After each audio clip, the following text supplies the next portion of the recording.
So we shall start. Welcome, my Alex Tsiforu. I'm the Managing Director of GAIA EPICHEIREIN.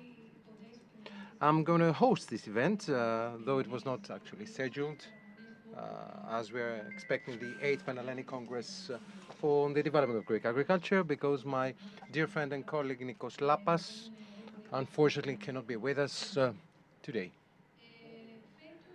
This year, our Panhellenic Conference has introduced an innovation, because we wanted, or at least that's our focus and our aspiration always, as I said, we wanted to be able to provide a well-documented opinion and the documentation as far as the topic that we shall be discussing tomorrow, which is the subtopic of our duty of our conference. And of course, it is related, of course, to the green and digital transition, which is a great objective of this new era, which is opening up. This era of the Green Deal, the new strategy known from farm to table, and we wanted to assess, to calculate, to understand what is the point of departure as far as farmers are concerned against this major objective. So for this reason, and in partnership and collaboration with the Aristotle University of Thessaloniki and its Panhellenic scientific coordinator, Mr. Nikos Panagiotou, associate professor at the School of Journalism and Mass Media Communication of the said university, and of course with the participation of Kappa Research, we have conducted a research which is related to the readiness and awareness of Greece's rural population in relation to the green and digital transition of the agricultural sector. And we are here to present the data of this survey, and in order to comment, we shall have a panel of esteemed personalities and speakers. I'm not going to add anything else at this moment, so I kindly invite to the podium Mr. Nikos Panagiotou, the scientific coordinator of this project, to present the major conclusions of this survey, and afterwards I will invite to the panel our speakers and our commentators. So, Nikos, the floor is yours.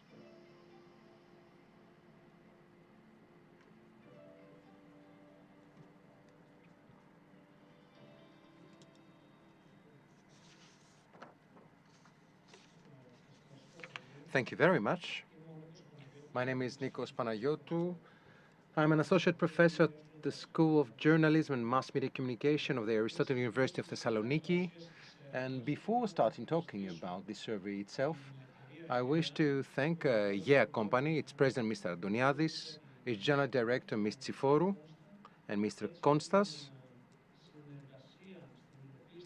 for the participation in implementing this idea, which started along with Kappa Research, which wanted to describe, to understand the stigma, the actually output and understanding of farmers by trying to decoding trends, tendencies, opinions.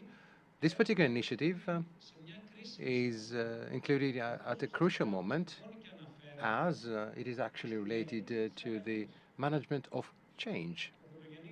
Because the primary sector and our country itself is ahead of an important change and change of paradigm, which was accelerated due to COVID and, of course, due to all other events that take place, for example, in the war in Ukraine. And as a consequence, the study that we are conducting and that we are actually running shows some crucial issues that can help us understand and be an actual roadmap to better understand the different important policies. Needless to say that we're actually dealing with an effort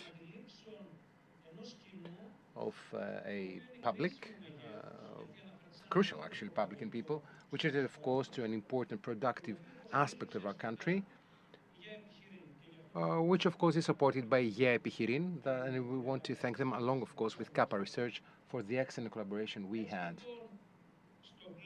So in the framework of the transition towards the new CAP, I believe it is beyond any doubt important to understand the readiness and awareness of the Greece's rural population. Interventions tend to be top-down. In other words, we implement, we understand, we see what we think, what we believe that society or the production actually wants, without doing the opposite. In other words, asking these people, and afterwards, we to be able to respond to their needs. So this particular approach should be seen in another way. It is a bottom-up approach which depicts successfully, I guess, and hopefully, the real needs of the rural population, not the ones that are implemented against the people who are the actual beneficiaries. So what are the benefits of such a survey? Well, it contributes to a collective knowledge as far as opportunities, and of course, know-how about the actual sector. Now, our survey had two phases. The first was quantitative, but also as we wanted to better understand the first samples of the quantitative survey, but of course, as we also wanted also to receive additional answers from the phone survey conducted by Kappa Research, as it is a very, very particular sample, as you know, for the ones of you who do know things. We also had a quantitative research. So the quantitative part of the survey started in September 21. The methodology was randomized. Now, as far as the demographic characteristics are concerned, well, they are related to what can be seen and understood as the image of the actual sector. Mainly, we're talking about men. Now, as far as the level of knowledge, they're graduate of the secondary education. Now, as far as the geographical segmentation is concerned, well, it is related to what happened, generally speaking, in the sector itself. Whereas farmers, as you will see, are between 20 to 60 streams that we examined. So in other words, we are dealing with a quite important, crucial mass of farmers who have, of course, some important needs. Needless to say that when you talk about big farmers, well, they are the people who are more willing to change. But of course, we also need to understand that we need to contribute and help the people who, via the crucial mass, have belong to the so-called medium level. Of course, the sample is also important for another part of our effort. And of course, this has to do with poultry farmers. I'm not going to use the term the poultry farm sector is in an urgent condition, but I believe we should refer to poultry farming because it has some particularities, let's say. Now, how familiar are these people with new technologies? Now, we see that most of these people, according to the qualitative answers, most of them use laptop and their mobile phones, which shows that there is a trend that despite the fact that these people have a secondary level of education, and despite the fact that these people who are university graduates or secondary education graduates, they are not really familiar with digital technologies, it seems that via this survey, something different. In other words, that they use mainly the laptop and the smartphone. In other words, these people do have, let's say, the mobility feature and aspect, especially if we consider the profession itself. This goes without saying. Now, as far as access to digital technology is concerned, what are the main obstacles in trying to have better digital skills? Well, the obstacles are the following. Some of these people say that I have nothing to do with technology, which makes us understand that a percentage of these people believe that digital technologies have not yet been introduced in their field, which of course is an important priority of the new CAP. So 30% say that, 25% about lack of time, whereas lack of training opportunities is something which has a percentage of 15%. Now, allow me also to say that according to mild digital skills is the so-called majority of answers, and I believe that it is where we should actually focus. So we should see that these digital tools that should be planified and planned should take into consideration some people who use these technologies who have a medium level of skills and knowledge. So in other words, these digital solutions should at the same time respond and be adapted to these issues. Now, what about the use of smartphones against the farming sector? Well, they use it for the weather prognosis at a level of 88%. That is why they use the smartphones, according to the study. One might say that this is also related to something which is a basic use. And I believe that this is something rather erroneous, and it has to do with the understanding of digital technologies, and it has to do with how we can actually understand things in some other applications. So I believe that as a consequence, we have some people who have, let's say, do not follow anymore Mr. Arnautoglu, who is an important meteorologist, and they use some digital tools. Moreover, 71% use agro-info websites. So in other words, we see that there are people who look for some targeted knowledge and targeted data. So they need this kind of knowledge which is adapted to their own needs. This is a general trend that we see in other surveys that we have conducted related to the population. So we see that these people want such type of information. For example, we can say that most of us, all of you, you use some news aggregators. In other words, where we have a collection from multiple resources, because of course we understand that data, knowledge, information should be adapted to our needs. And this is what agricultural population also does.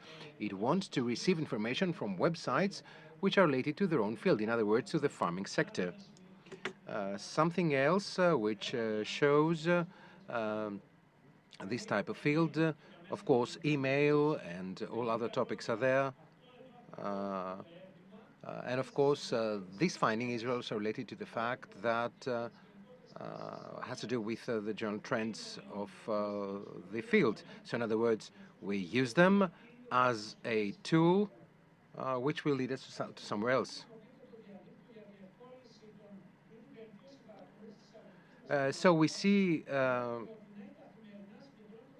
14% show that rarely we see the opportunities, and of course we understand the trend for utilizing the website, and of course and with the data that are much more simple as far as we are concerned, I believe that they show that it has to do with the qualitative also data that we have collected, and of course smartphones is a major tool for these people. Now, what is the perception of the state regarding promotion of innovation in the agri-food business? Do you believe with the phrase that the Greek state is promoting research to promote this field? 35% they agree, 47% they are against. What does this actually mean? Well, it means that we should try to include these things to these people, to the farming population. I come from a university, and of course, so we understand that one of the major challenges of all research centers is how these things can actually be depicted and can be translated into fact. So we need to change things. So it's not just, I'm not criticizing people. So I believe that this is the way that we can, so otherwise we will fail. So it is otherwise a research for the research. So what are the main aspects of this digital, let's say, farming? So we talk about adaptability and change.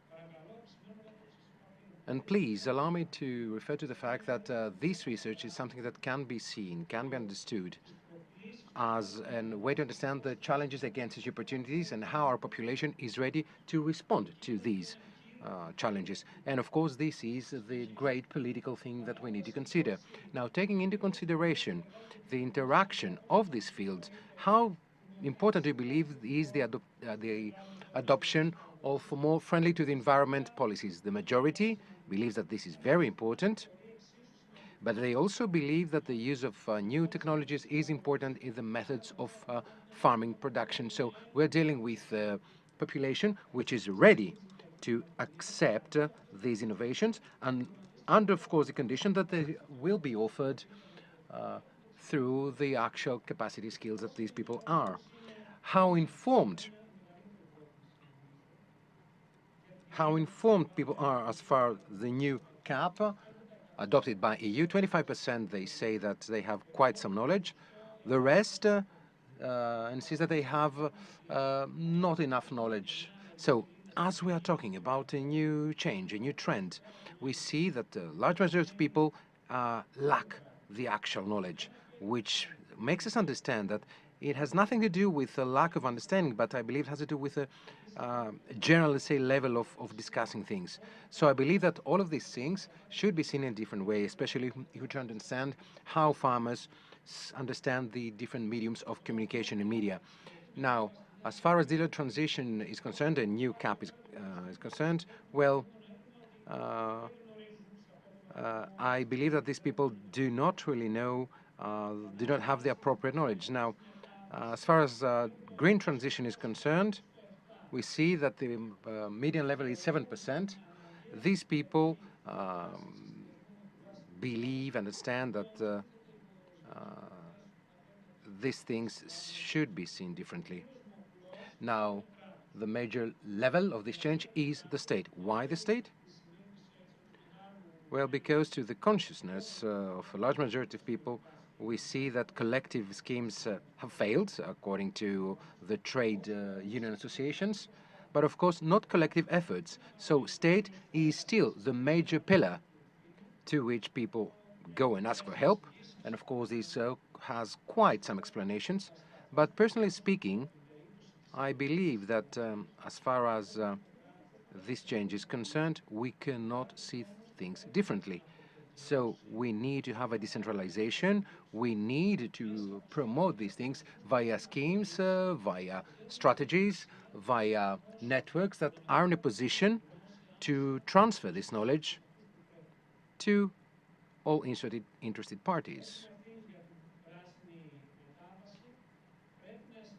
So we should continue to be productive in order to be able to go to this notorious green transition.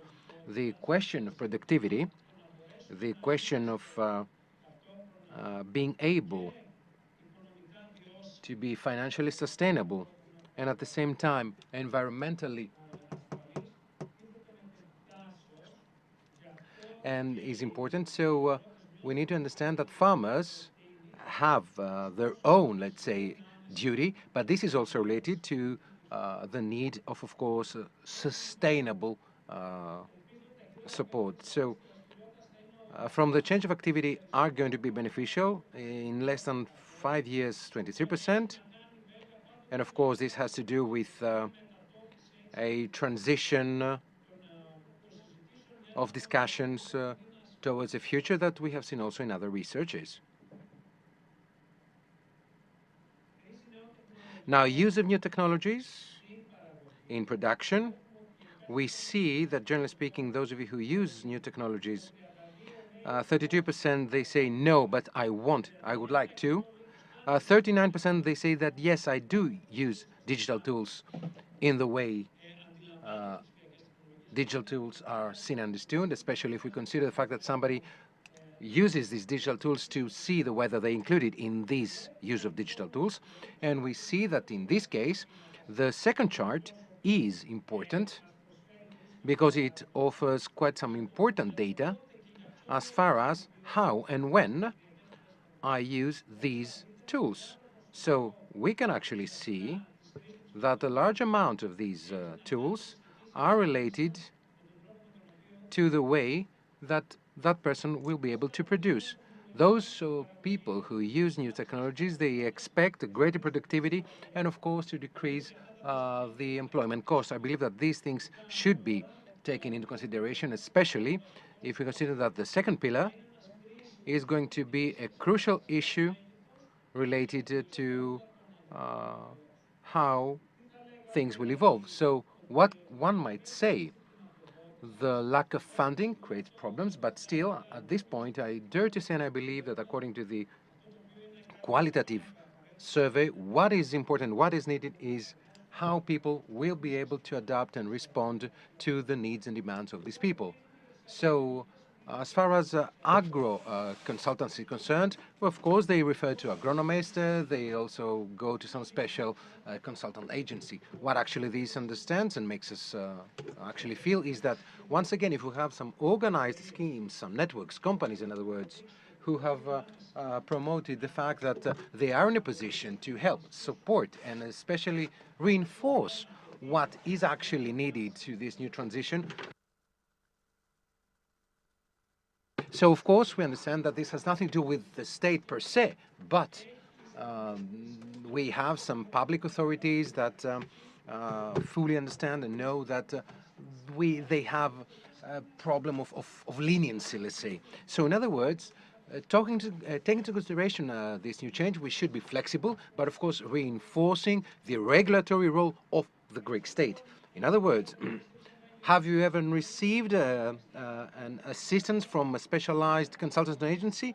Well, some people do not even consider having such an approach, which actually showcases the fact that we need to discuss with farming population and try to facilitate the use of and access to this type of repositories of knowledge, instead of just let them be as such and say that, well, this is going to the way I'm going to continue conduct farming.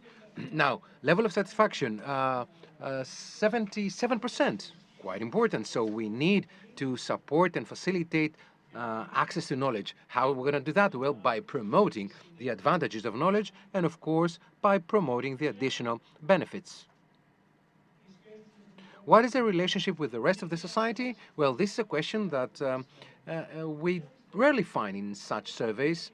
So how people see my role, what is my relationship with the rest of the people, how we see things. So they believe that 40% have a quite good image of these people,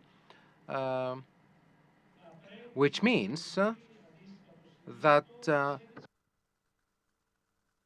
so we need to help these people to understand these issues, and has to do with the transition that we ask and demand about these people. Now, evaluation of other aspects. Generally speaking, how you characterize that? Well, 51%, they agree. At the same time, how do you believe that should be the main responsibilities? Well, of course, everybody talks about the reduction of the use of pesticides. So there is a great majority of people who correlate the use of pesticides with the quality of farming, and they also promote the fact that they have fully understood that if they use some more mild means of production, might contribute to a bridge towards a higher income. So future trends of the farming sector, well, they are rather, let's say, pessimistic. It's sad but true. So it is good to have some quantitative indicators, but I believe we should also focus on the topic of ambition of, let's say, farmers next day. So how are we going to do that? Well, by insisting and by supporting and by offering the appropriate help and support to how the state and, of course, greater groupings support farmers in, of course, addressing these challenges.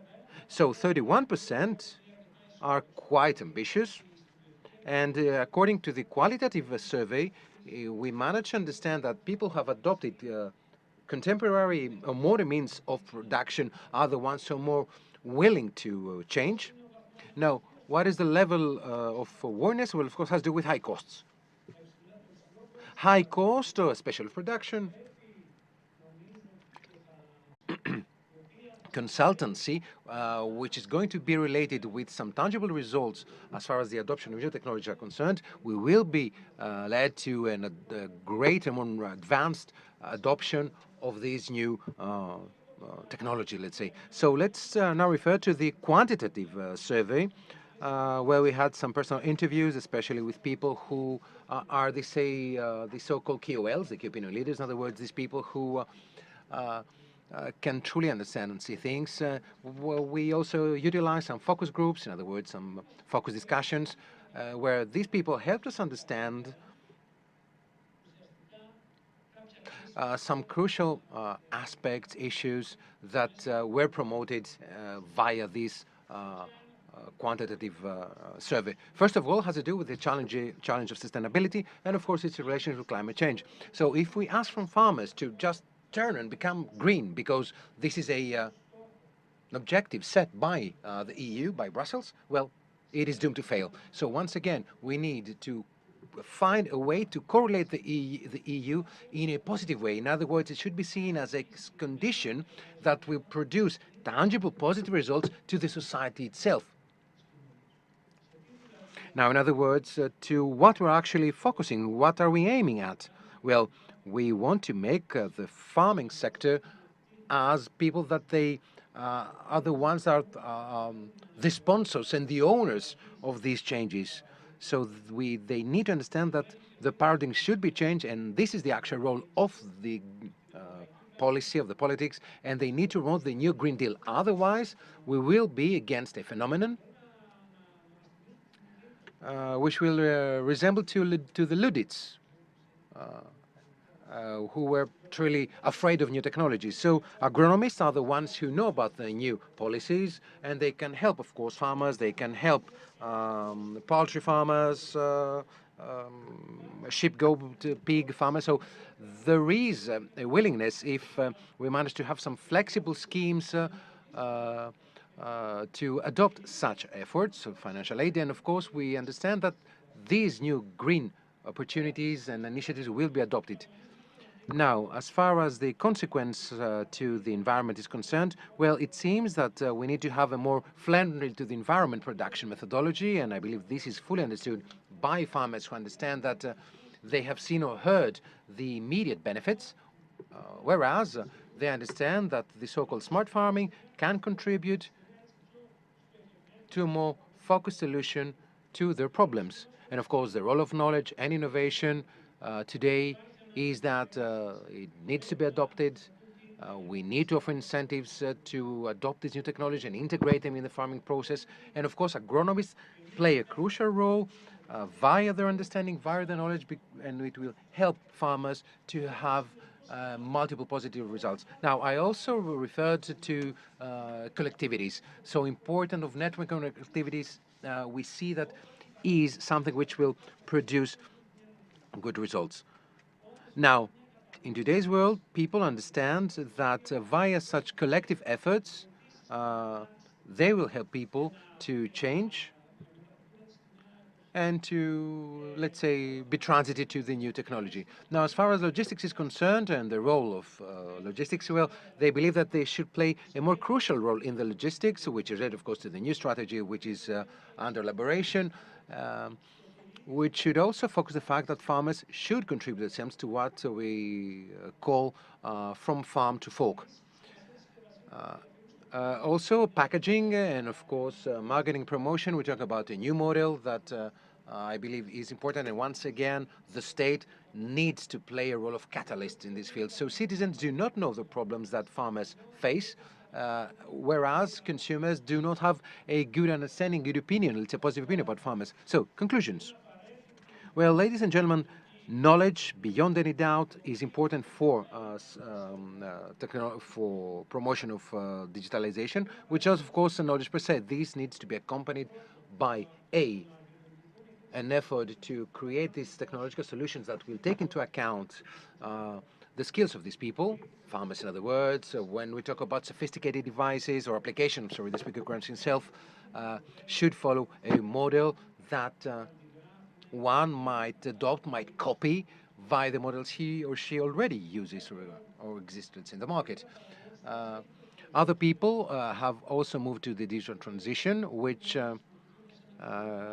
can be seen as best practice, which, if well promoted, can actually incentivize farmers to do the same thing. And of course, the most important thing is to utilize the solutions to, of course, reduce the production cost, which of course is a major priority for farmers.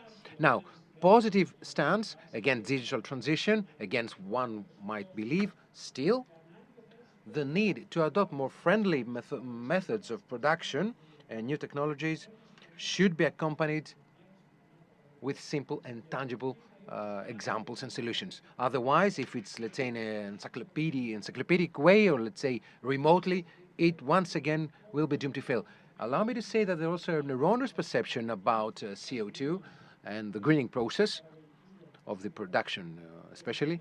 So areas which are outside urban centers need to receive appropriate information which is from word to mouth, which is the key factor of key opinion leaders in this aspect, who will actually help, will reinforce the change of paradigm.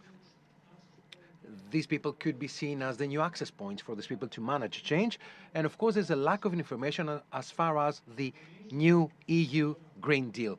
So this is my last remark. So once again, allow me to refer to the fact that as policy is concerned, to rectify the issues I referred to earlier, as far as new Green Deal is concerned, to correlate them with sustainability, because sustainability, ladies and gentlemen, is not just a claim of, let's say, any given farmer who, let's say, has all these stereotypes.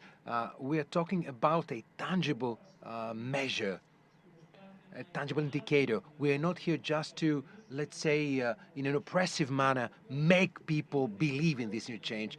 People are ready to change, but of course, they need a special handling. And this approach, this handling, is to be able to offer the information, to disseminate information, and not have, let's say, an ex cathedra stance.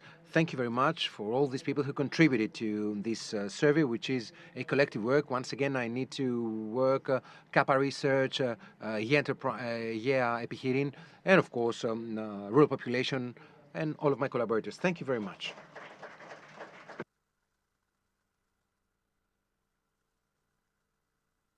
Thank you very much. Thank you very much, Nikos. Well, you can just stand next to me if you wish, and I will kindly invite the next panelist so we can have an open discussion related, of course, to the survey we just heard from Nikos Panagiotou. So, Napoleon Maravellas, professor, the Department of Political Science and Public Administration at the NKUA, the National Competition University of Athens. So, Mr. Maravellas, please join us. Mr. Dionysios Balourdos, Emeritus Director of Research at the National Center of Social Research, EKE. Welcome, Mr. Balourdos. Mr. Tassos Georgiadis, General Director of GAIA Research.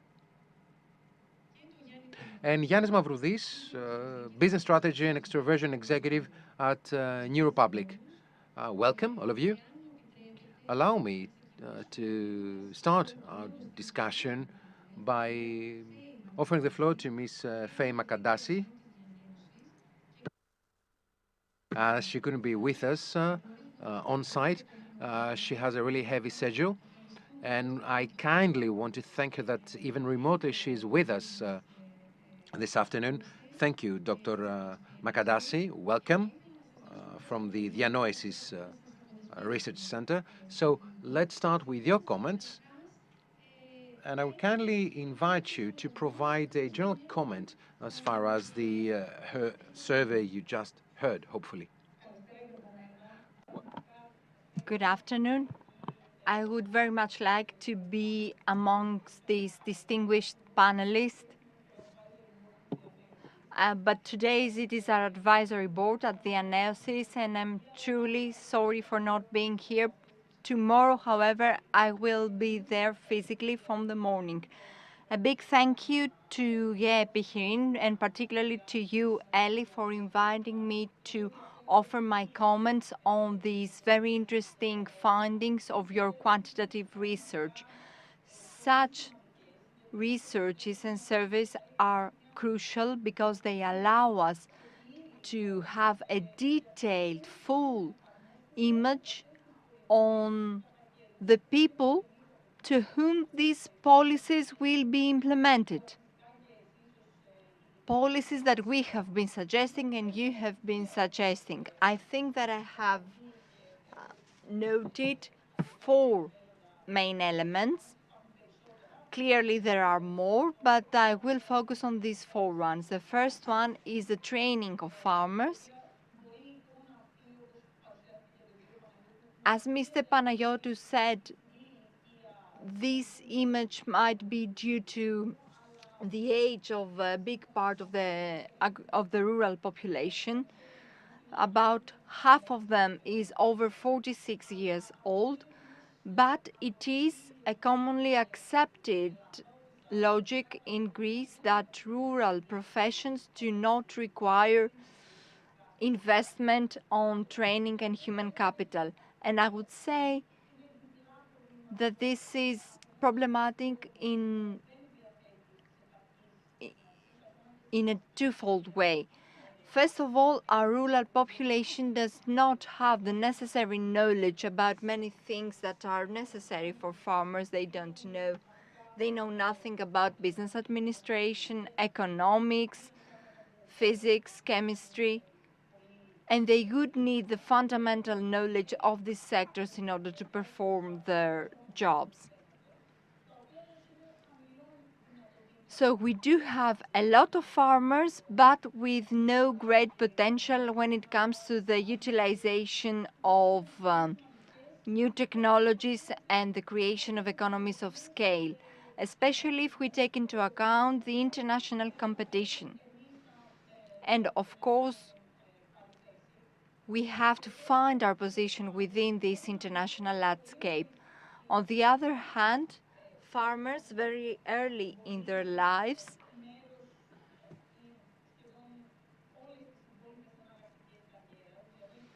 stop thinking about any other career alternatives. They don't have the necessary training if they feel they're not fit to this career to choose something else. They become, let's say, slaves to their fields, even if this profession does not provide them the necessary for their living, and quite often they are trapped. And of course, Mr. Balourdos, I'm pretty sure he will share more details on that. Of course, all these comments, all this is very obvious to farmers themselves, because they have accepted that knowledge and innovation, according to more than 80% of them, are what provides agriculture with growth potential. And they said that they are very concerned, quite concerned, more than 65% of them, because of the lack of modern knowledge and skills. Nevertheless, to a great extent, they are slaves to the training options they have made at a very young age, since lifelong learning in our country is not very well developed, and they are not compatible with the time pressure that farmers are faced with. The reduction, the decrease of the population pertain to the entire globe. 200 years ago, 7 out of 10 people in the US were farmers, and today just 0.3% are farmers. The decrease of rural population is inevitable, and of course, the ever-decreasing population is inevitable. So how are we going to enhance productivity among the rural population which keeps decreasing? And of course, this is very relevant to training. A second comment is a rather cliché element that is evidenced by many surveys, by many researches. The total surface cultivated by the average farmer is very small, only up to 10 stremas.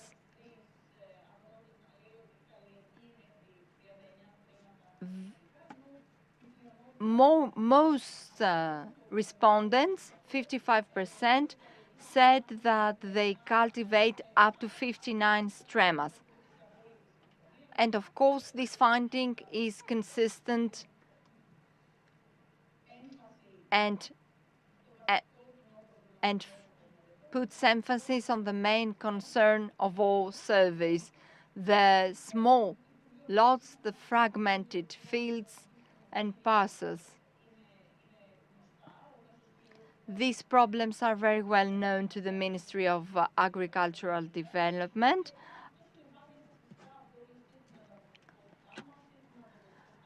In Greece, an average farmer cultivates about 15 stremas, while the EU average is 150. Of course, there is also water scarcity, and water is a crucial resource for farmers. And it is an issue that we have focused on in the analysis as well. So we have focused on the management of water resources by the primary sector.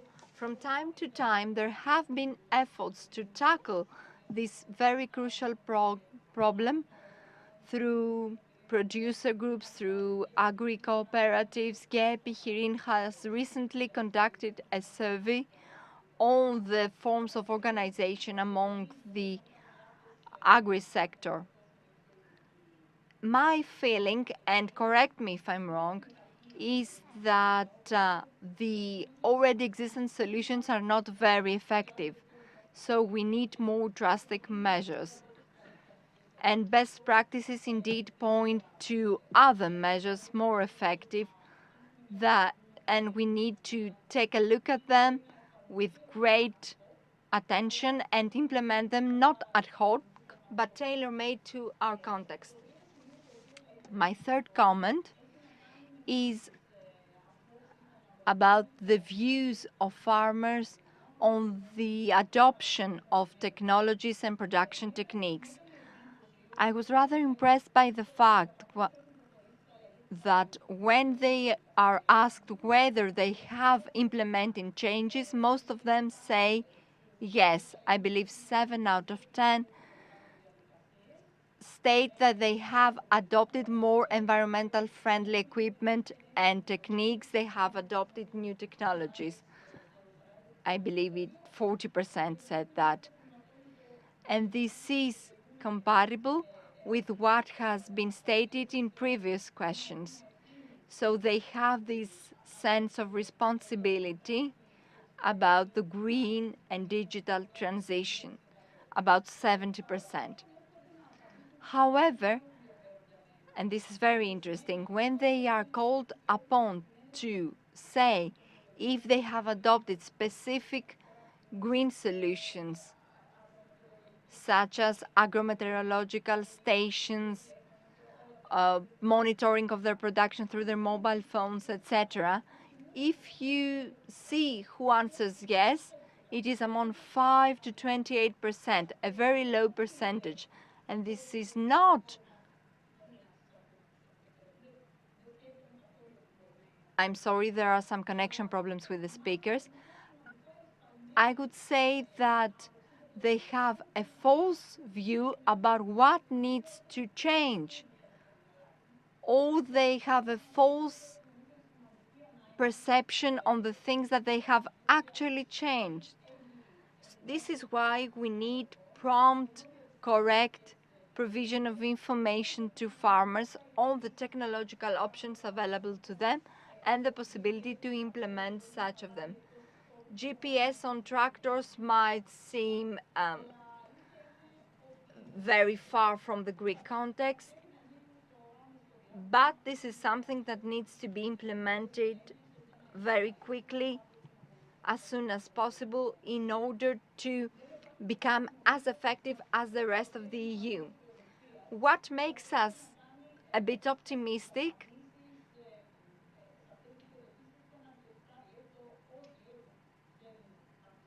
is that those that said no, we haven't implemented any changes, we don't use new technologies. Nevertheless, we would like to do that if we could afford it. So this is optimistic. They are willing to make these changes if they are able to meet the cost. And final comment, when it comes to the future perspectives of farmers, their answers are very indicative of the pessimism in the primary sector.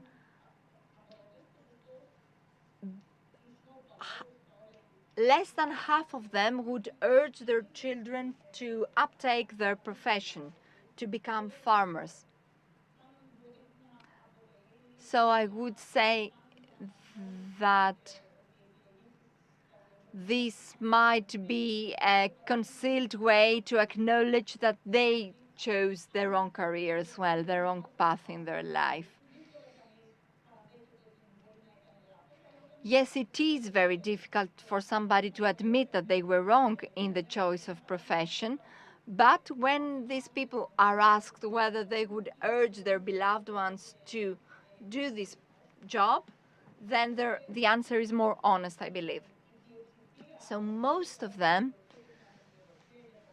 when it comes to optimism or pessimism for the future, most farmers, around 50%, is pessimistic about the future. And the same pessimism also applies to the state of their agricultural holdings. Most of them are not very optimistic, and you have mentioned the reasons why. What is the reason they are concerned with? And of course, the energy cost is the most prominent reason, and the cost of fertilizers, which has skyrocketed. A second concern is the shrinking of agricultural income since the costs run high. Of course, among other concern reasons, we can include the lack of specialized knowledge, climate change is another point of concern. There is also a concern about the lack of national strategy and support, but I would like to focus on another group of reasons. I'm talking about the fear, let's say, the concern about international competition and the fall of agricultural product prices. These reasons are the two sides of the same coin. It gives us the impression that we are not competitive when it comes to production in the primary sector. And two solutions can be seen, at least right now, in my view. The first one is the usual one, protection of farmers through state intervention, or spinning forward, accelerating forward, and intensive efforts by farmers to become more competitive with state support, of course. But this state support should be given when somebody invests on their production. So gradually move away from subsidies and instead incentivize investments. That was my final comment. Thank you very much for your time. Thank you. Thank you for your valuable comments, Faye. Clearly, it is evident that you are an experienced researcher, and you gave us your fresh view. You are a very experienced researcher, although you're not specialized in the agricultural sector, and I believe you gave us food for thought. I will agree with you, and I will discuss it with the rest of the panelists. We saw some conflicts, some controversies, the ones that you pointed out as well. And I think this is the characteristic of all times of transition, of all times of major changes. They include a conflict, but the optimistic message is that knowledge and innovation will reconcile these conflicts, these two opposite sides, and this is why we're here today. Thank you very much, dear Faye, for your presence. I believe that we should let you go now. It is already 6 o'clock. Thank you once again, and we will see you tomorrow here in the conference room. Moving on to our panelists, to our panel discussion. So what I would propose is to start with the first comment by all of you, a general comment on the research, on the survey, and then let's have a free discussion and reach some conclusions. I will start with Napoleon Maravellas. No introductions are needed, of course, Mr. Maravellas. You are a very experienced member of the academia. You have been a Minister of Agriculture in the past, and you have engaged in the agricultural sector throughout these years. You have provided your books, your papers, your articles on the primary sector, and we are looking forward to hear your comments on this survey. The floor to you. Napoleon Maravellas. First of all, I would like to thank you personally, you and the organizers, because you gave me the chance to comment on this survey, this excellent, exceptional survey. We are not used to so good surveys with material that can shed light on many aspects and issues that we might be reflecting upon, but we don't have empirical data. And clearly, regardless of any survey difficulties, regardless of any difficulties that are particular to the primary sector and farmers, I believe that many useful conclusions have been drawn. In brief, I would say that I can see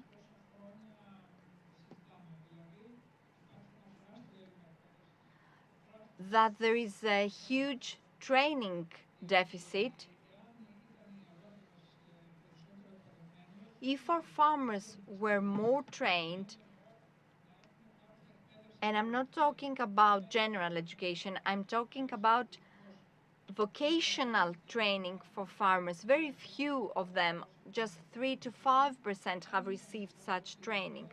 If they had such training, they would be much more open and much more, well, in fact, they might be open. I would say that they are open to change, and they are open to the need for improvement, the need for a green and digital transition, but they would be more courageous into taking the steps to achieve that. The second point I would like to focus on is to see who are these farmers.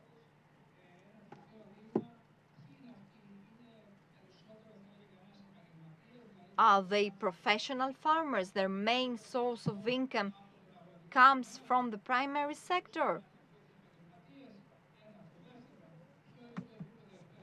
What is their educational level?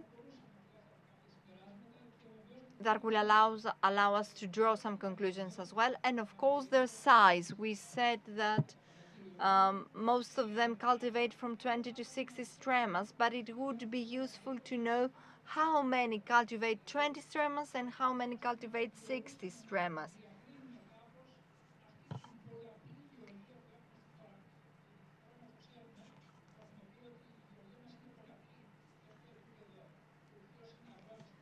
We know that there are many people that are farmers, even though they may not be professional farmers, and there are farmers around the cities, peri-urban farming, there are farmers on the mountains.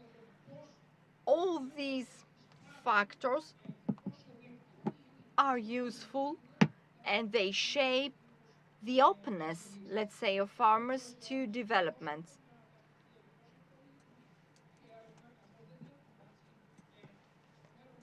However, I do believe that this survey is very useful, and I'm sure that in the future you will undertake more detailed surveys as well that would provide more data to us. For the time being, we have enough data. So my second comment, other than training, is what we have been saying for many years, the advisory support to farmers. I have been working in this sector for 40 years, and I have understood since day one that this is a major issue. The provision of advisory services to farmers. I have lived in France for 6 to 7 years, and I have seen the best practice of France. How important training and advisory services are, and I tried to the best of my abilities to make an effort to transfer this best practice in Greece. Well, the state seems to not be able to offer such services. The state is not able to provide such advice. So how can we devise a system, a certified private system that will allow farmers to find accredited advisors? Is it so difficult? I still don't understand why it is so difficult to resolve this major issue. Things would be much easier, developments would be much quicker if such advisory services were available and used by farmers. To a big extent, this advice comes from cooperatives. This is a good development, I would say. An important development. Now, a third comment is about the fact that farmers are thirsty about knowledge and information. But who will provide such knowledge and information? If I had power in some way, I would provide a substantial annual subsidy to organizations such as your organization to provide such training, such advice. You are much more flexible than the state, much more skilled, much more capable. Even the fact that you have been organizing this conference every single year proves that you are more capable of undertaking this role than the state. I'm sorry, but the speaker does not speak close to the microphone and it's not easy to hear him.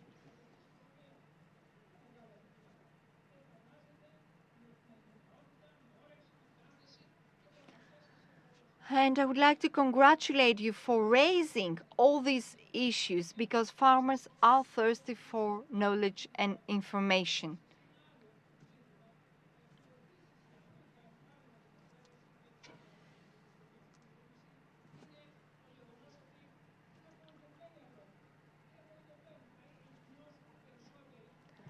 Most farmers are disappointed. They feel disappointed. They feel abandoned, and this is why they express this pessimism. I don't believe that there is any other professional who is so pessimistic as farmers.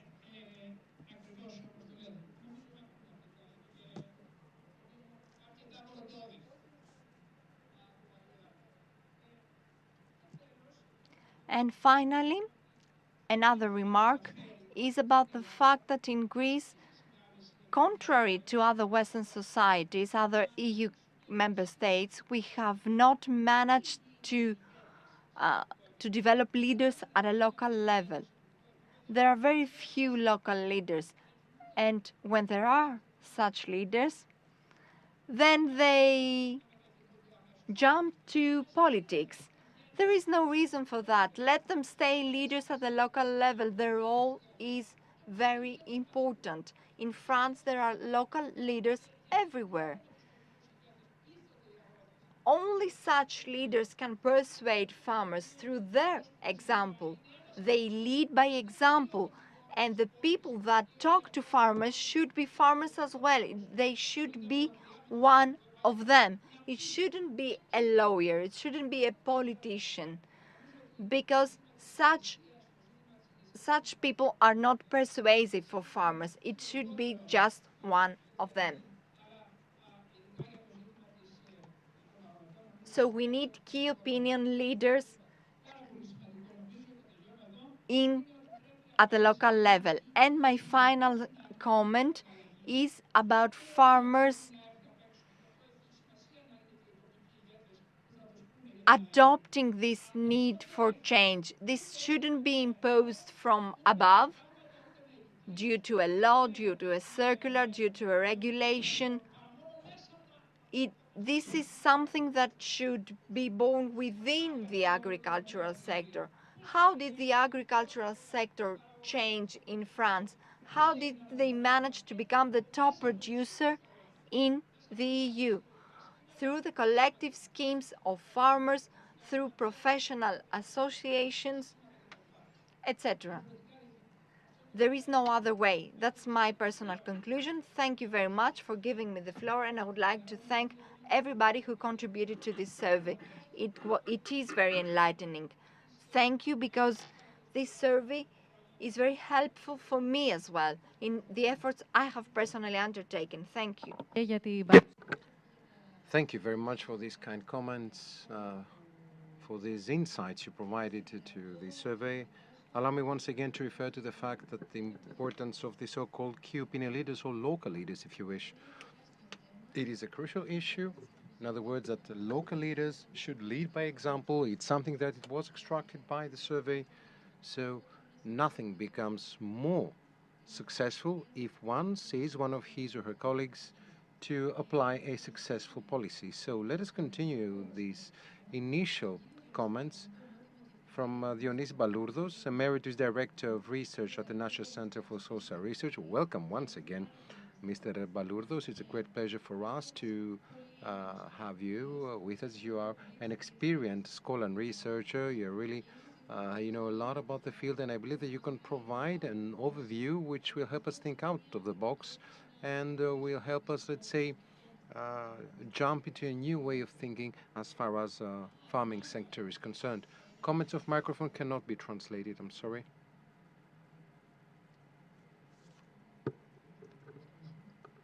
Please ask one of the speaker to use the microphone closely. First of all, thank you for making me along with people that I know, that I love, people that I cherish. I'm also among some excellent speakers who are dear friends. I have collaborated with Professor and former Minister Maravellas. I have collaborated with Dr. Makadasi. We have a long-term, let's say, relationship and support. And thirdly, after 40 years of experience in the field of research, whatever has to do with a social dimension, a social survey, I see it in a rather obsessive manner, if I dare to say. And in the farming sector, I understood that there are many commonalities as far as data is concerned, and I believe that as far as data is concerned, things are rather chaotic. So I believe that your people here, your collaborators, and as Napoleon said, that we need to provide new data via such surveys. So my initial focus will be on two things. allow me to say two things about the methodology that was adopted and followed rapidly. And I would also comment some characteristics related to the target group, which are, of course, farmers. Now, about the first comment, I truly loved and appreciate the fact that that you used a mixed methodology, in other words, qualitative and quantitative, and I fully welcome this approach. Professor Panayiotou and all the other collaborators who actively participated in this survey. And this is very important because in today's world, let's say that the qualitative aspect is there to support the quantitative aspect of such a survey. Because in the past we had a different approach. We saw things separated. And another thing I'd like to say about the survey, according to Mr. Maravellas, is that what we saw today is the so-called synthesis of results. I really loved this thing because instead of having 3 volumes, each volume for the qualitative, structured interviews and focus groups, we have in a holistic single document, let's say,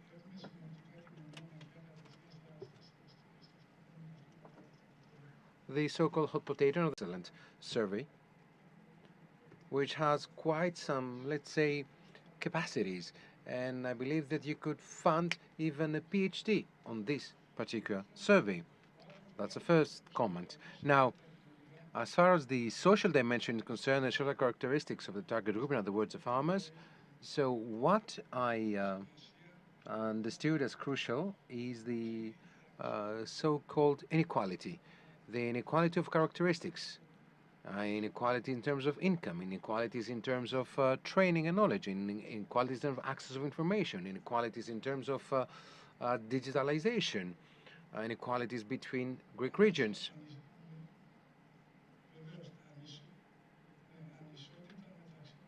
Inequalities in many other different aspects.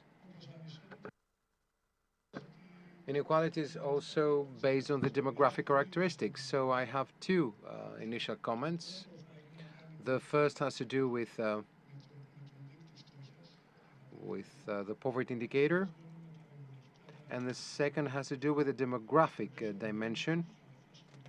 And I will also comment via some data that we have extracted from the Elstat, from the Greek National Statistic Authority, which are really shocking. Now, talking about demographics and afterwards about poverty, well, the reason is the following.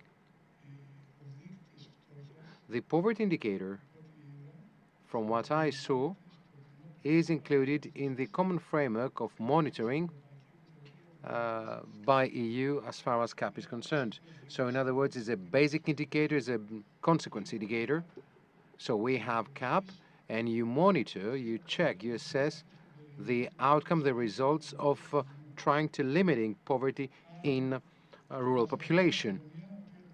And allow me to say briefly that in poverty we have the so-called subjective poverty, if one feels poor, in other words. The other one is calculated by income, and then we have a third indicator which has to do with social exclusion related to poverty.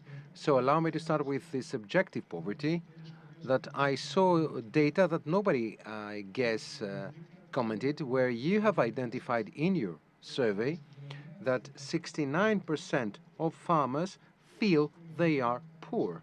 I believe this is a truly shocking outcome and result and finding of this survey, and it is related with a similar outcome from UNSTAT and Elstat, where we try to assess the subjective poverty.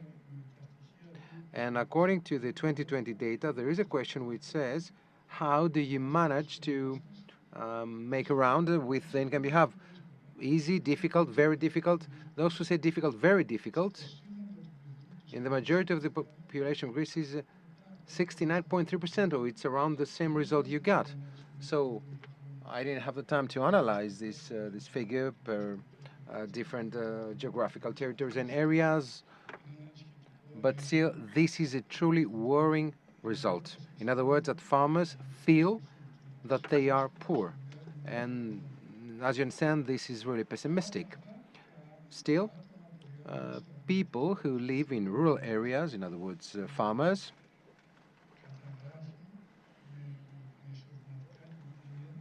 via income prerequisites, they have a higher risk of poverty. In other words, they have lower income. They have an income which is lower than the minimum wage of poverty. Now, as far as the 2020 data is concerned, poverty in Greece is limited a lot to 17.7%. Well, of course, this is limited, but still, we see that the thresholds have changed in the whole Greek territory. But still, in rural areas, the risk of poverty is 25.2%, which is still very high. So you need to think about the fact that during the worst days, the risk of poverty was around 20%. Now, during the financial crisis, it was 23%. Now it is lower, so it is still high. Now, as far as urban areas is concerned, it's around 17%. This is the first data.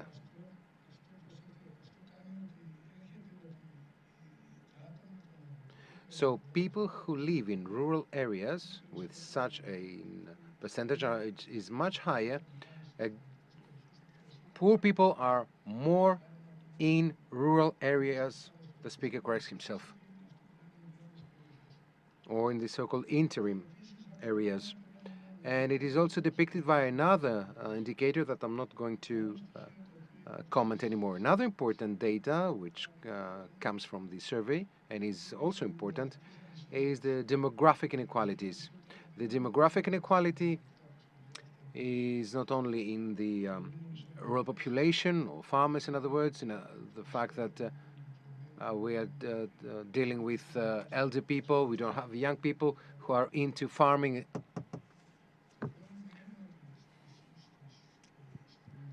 The problem is that in Greece, we suffer from something rather new and unimaginable. We have one of the highest indicator of aging in Europe. If we consider people 65 plus with people less than 14%, if it's around 30, it's okay. But in Greece, the ratio is 160, 140. So we have a really aging population. And what is really worsening is that in some areas, things are even worse. In some Greek regions are the regions with the eldest population of the EU. So you cannot find a single young person, and this has to do with what we have been discussing, what came out of this survey. In other words, that people would like for younger people to continue the, let's say, farming heritage, but unfortunately, there are no young people who are willing to invest in agriculture and, of course, work in this. So no young people are born in Greece. An indicator that says this thing has to do with the fertility indicator. So the fertility indicator is in Korea 0.8%. Nobody could have imagined such a low percentage. It should be around 2%. Whereas we have some departments in Greece which is below 0.8%.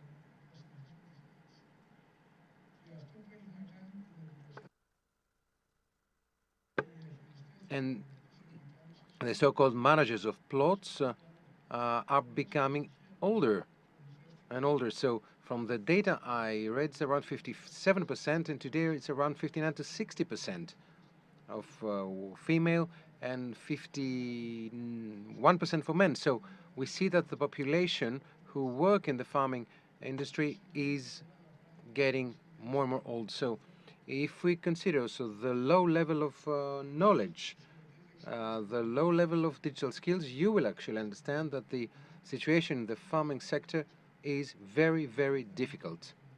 I'm not here to be rather negative with what I said, and I guess I can leave the floor to my colleagues, and then we can continue discussion in the second part.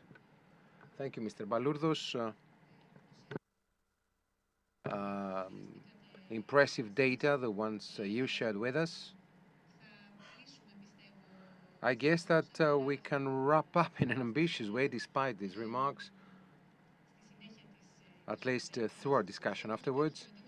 And I do have some questions I'd like to ask, but let us continue with these initial remarks, and I shall leave the floor to Mr. Tassos Georgiadis, General Director of CAPA Research, a collaborator in this effort, in this survey. So, Mr. Georgiadis, I do remember when we first met with New Republic, GAIA, Nikos Panagiotou, and yourself to have a brainstorming, and we see where we stand today to be able to present the data of the survey. You are a very experienced, of course, company which has an important footprint in the public sphere via all the surveys you have conducted in Greece and abroad. So I would kindly like to hear your comments. Thank you. Να ευχαριστήσω για τη δυνατότητα που μας δώσατε να ασχοληθούμε με ένα πάρα πολύ... Thank you for allowing us to handle a very interesting issue, because usually people look for us when elections get close. It is a great pleasure when we have the chance to delve into topics that are much more important, in my opinion. And I'm not saying this because I despise politics. I just find this type of service much more interesting. And it's not so easy to conduct such a survey, given that the rural population is a very small percentage of the country's population. There are very few households where the main profession is the profession of farmer. So it's very difficult to find the target population and conduct a survey among at least 1,000 people throughout Greece. We have conducted many similar surveys in the past among farmers. We have measured almost everything in the primary sector. And over the last 20 years, we have built a very big database. I would like to raise one or two issues on a more optimistic note than Mr. Balourdos. I'm not an expert on the primary sector, but I was rather positively impressed by certain findings. For example, even though there's this diffuse opinion that we have aged farmers, that's not really true. Recently, over the past years, this has improved. There are younger farmers. Many people, traditional farmers, have given their agricultural holdings to their children. Many young people have entered this industry, this sector. That's a first positive step in order for these changes, this transition to become accepted.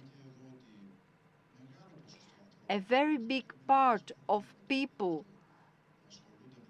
engaged in the primary sector are at least familiar with the use of technology. We would have expected fewer people to be familiar with it. Yes, they don't use cutting-edge technologies, but at least they are familiar. They have at least basic equipment, basic infrastructure and connection. They are used to this idea in their lives, even if it is just for the weather forecast. So do they need to water their plants, or don't they need to do it, etc. So step by step, they will look for more information, for more technologies in the future. It's a first step, and we can build on it.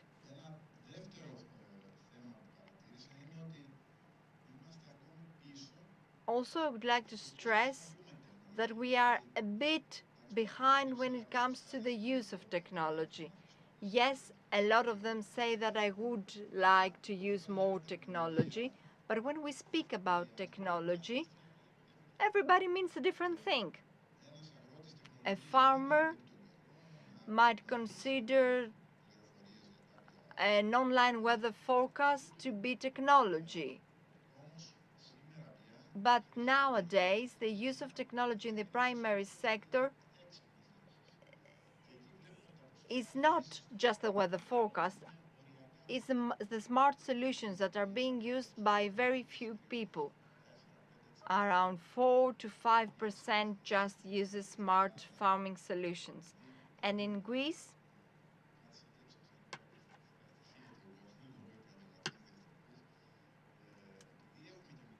we have small agricultural holdings, so these smart solutions become even more necessary for production. Because since we didn't manage to increase the average agricultural holding,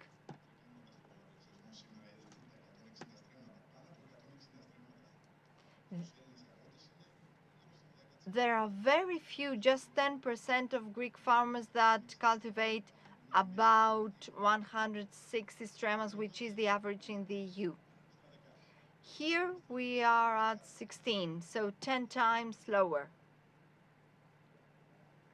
The question is off the microphone.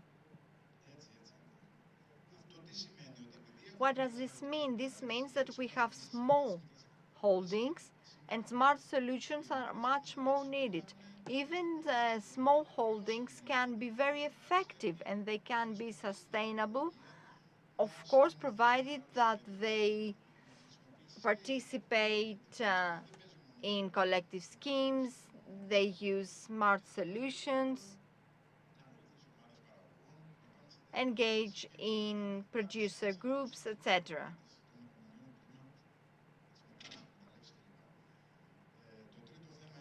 My third comment is about the fact that even though in Greek society we have a rather high educational level, a very big part of people have gone to university, etc., this doesn't seem to be the case among farmers.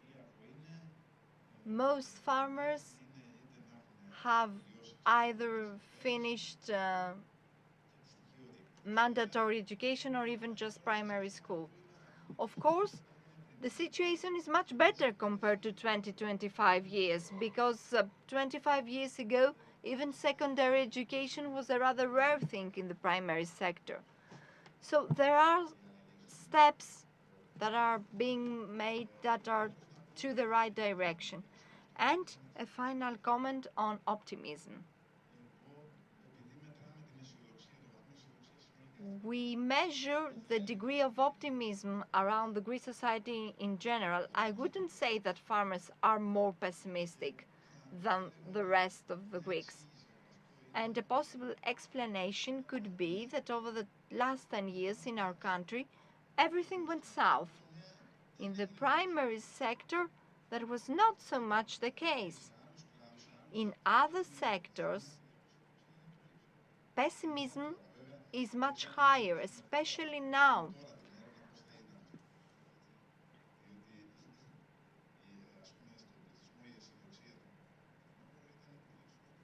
Of course, I don't know what the figures would be if we undertook this survey now. I will stop here. I don't want to waste your time, but as a more general comment, I would like to say that there are positive findings. There is room for improvement. There are people awaiting for solutions. And this audience is very much used to subsidies, and they always talk about the state. They are waiting for the state to do a lot. But the state needs to act smarter as well in terms of the solutions and interventions in the primary sector and the digital transition.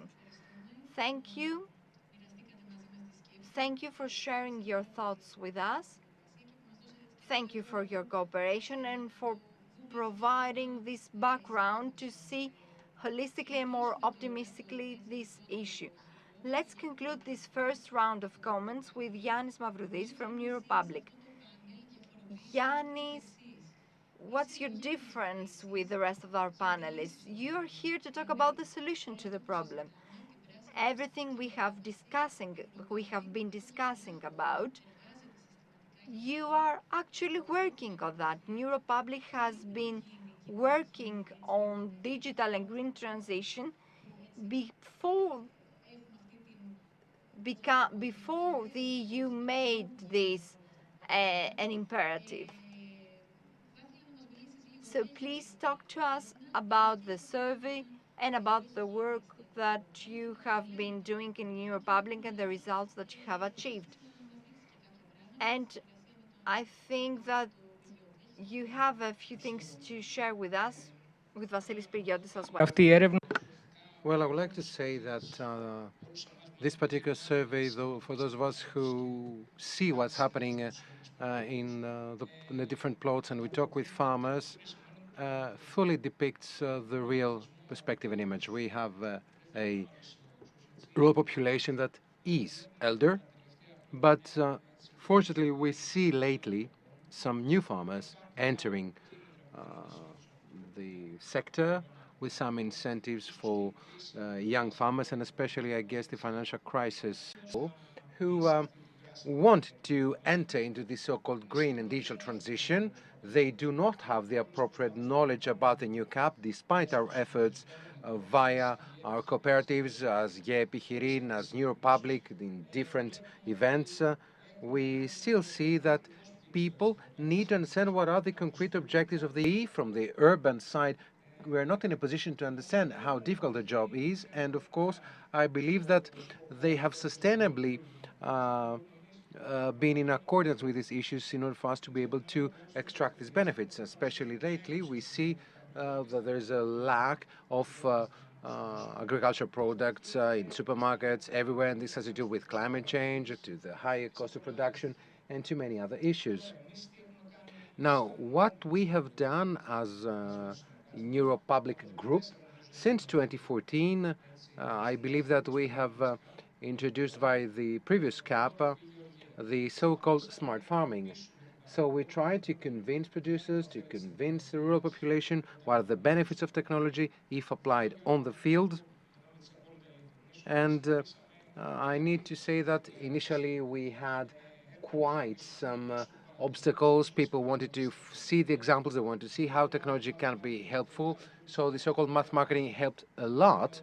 And we saw that the so-called local leaders, as Professor Maravella said earlier, in the areas that they assume this, or if I dare to say so, you need to find ways to extract this data. So if you do not have the digital tools, you won't have access to this information. So on the other hand, the state, in order to be able to serve the objectives of the new CAP, it should also provide results on the data that it has been provided, in order to have subsidies and, of course, communitary tools. So without, of course, using, right now we have an EU project, the so-called Life Yacens. We have Vasilis Piriotis, who is the director of our EU projects of New Republic, who can show a short video and a brief presentation of the results in order to see what people understand, how they have conducted all this kind of work. So, hello. Thank you, Yannis. Thank you, GAIA EPICHEIREIN, that provides us the opportunity to talk about Life Year Sense that we implemented in the last 4 years.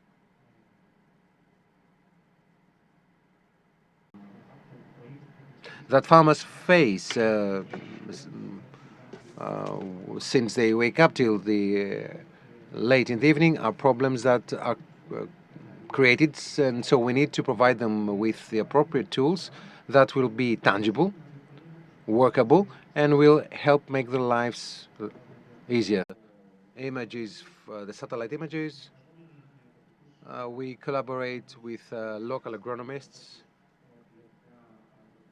in the different plots, and we did that in 18 regions in Greece, in Portugal, and in Spain by observing and developing systems for 9 different cultivations: potato, cotton, tomato, olive tree, pistachio from the island of Aegina, kiwi, peach, where we installed 70 telemetric stations in different regions. As a continuation of this research, I believe that we need to refer to the fact that at the initiation of the project, what was crucial and important was to be able to collaborate not just with people who were younger and who had a so-called academic profile, which was rather developed, but we want to have people from the field itself.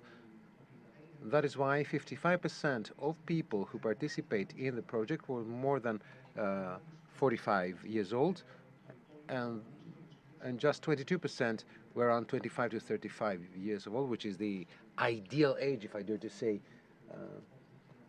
for farmer population to be able to collaborate and explain about these innovative digital tools. So 40% had a secondary degree, and just 20% had a master's degree. Now, what was equally important for us was to be able to understand what our basis was. Our basis was the fact that just 33% in 2019, when we started implementing the project, were using or had some kind of contact with digital tools and technologies, whether we talk about a PC, laptop, an app on the mobile phone, on the smartphone. So after these initial comments, allow me to present a short video which talks about GAIA Sense, which will help you understand the project and hear some people who participated in the project, and afterwards we can refer to the results of this particular EU project.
Now, the objective of GAIA EPICHEIREIN was to actively support farmers and their cooperatives to be able to implement things via a sustainable model, which would be equally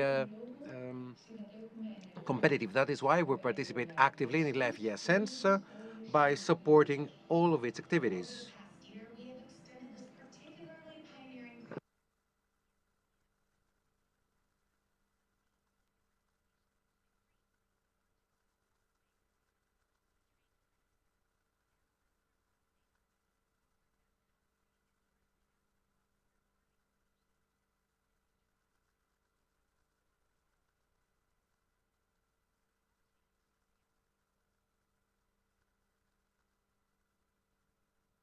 We're today in Aegina to visit the live GAIA Sense project, see how our producer adopted all smart farming solutions recommended by GAIA Sense.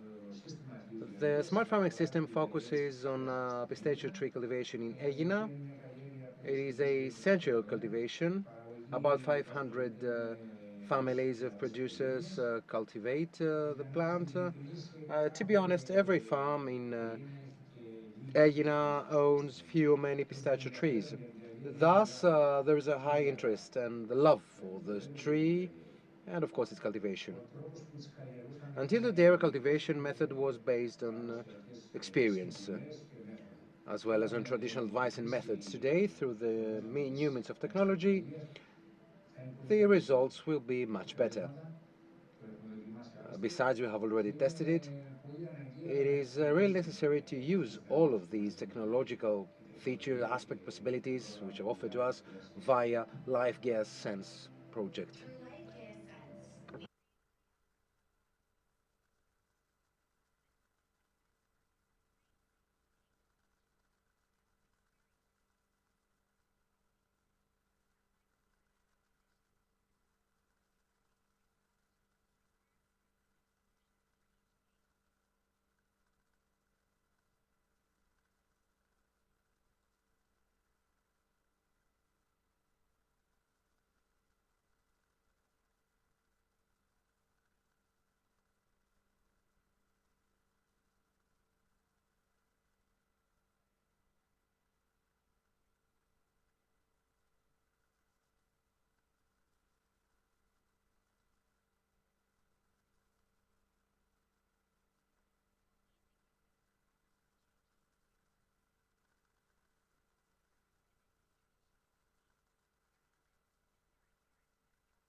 I believe that the results that are actually extracted and can be seen to us as producers is the best possible result that when we talk about smart farming has a future, has tangible results, and if applied correctly, we'll have some excellent results for producers themselves. Well, I see not just in the resources we economize, but the money that we spend produce tangible results. So with the so-called focused use of fertilizers, of pesticides, the results show that are much better. So I will actually advise other producers to follow the example and use GearSense, and we will have positive results, and we see that we want to continue implementing GearSense after the end of this project. So we are about to conclude an agreement with the local producers in order to continue to be implemented not just in this plot, but in many other fields in Aegina.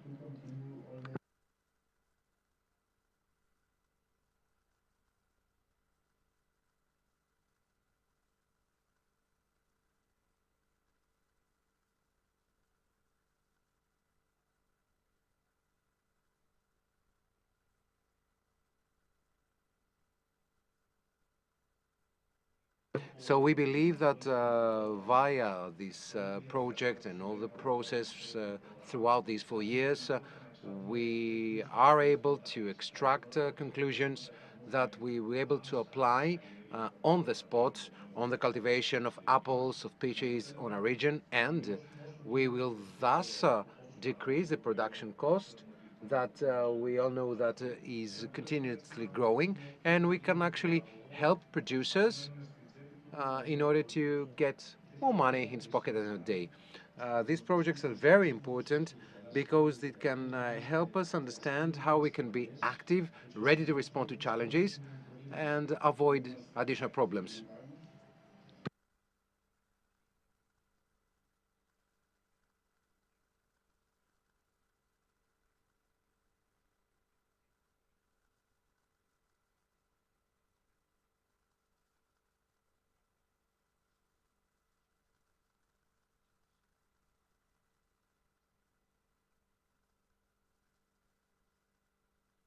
So what we can do with the land is to utilize this technology to our benefit.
So we chose to share with you this video and this project because, as Mr. Panagiotou pointed out, we have to showcase best practices and the share of people that are willing to uptake digital tools. We have to showcase these key opinion leaders, these local leaders who will lead by example, as already mentioned, as mentioned by Professor Maravellas. Farmers are out there. All of them are thirsty for knowledge. Who will give this knowledge to them? It's up to us. And such projects, New Republic, GAIA EPICHEIREIN, and all cooperating bodies are here to provide such tools. Having said that, I would like to conclude my intervention by presenting the outcomes of the project. Through this 4-year partnership, we managed to reduce the irrigation cost, an average reduction of 20.23% compared to the initial amount used by using conventional means. The cost of fertilizers reduced by 21% and the phytoprotection cost reduced by 30%. Also, by using Live GAIA Sense, we managed a more efficient use of nitrogen in improving the quality of air by 30%. These percentages might be a bit tiring to you. Of course, we can give you the detailed outcomes for all partners. The data is available to all of you that are interested. And to conclude with, I would like to say that our final event took place 1 month ago. 4 MEPs participated in this event, 2 high-ranking executives of the European Commission, as well as representatives for Copa Cogeca and Farm Europe.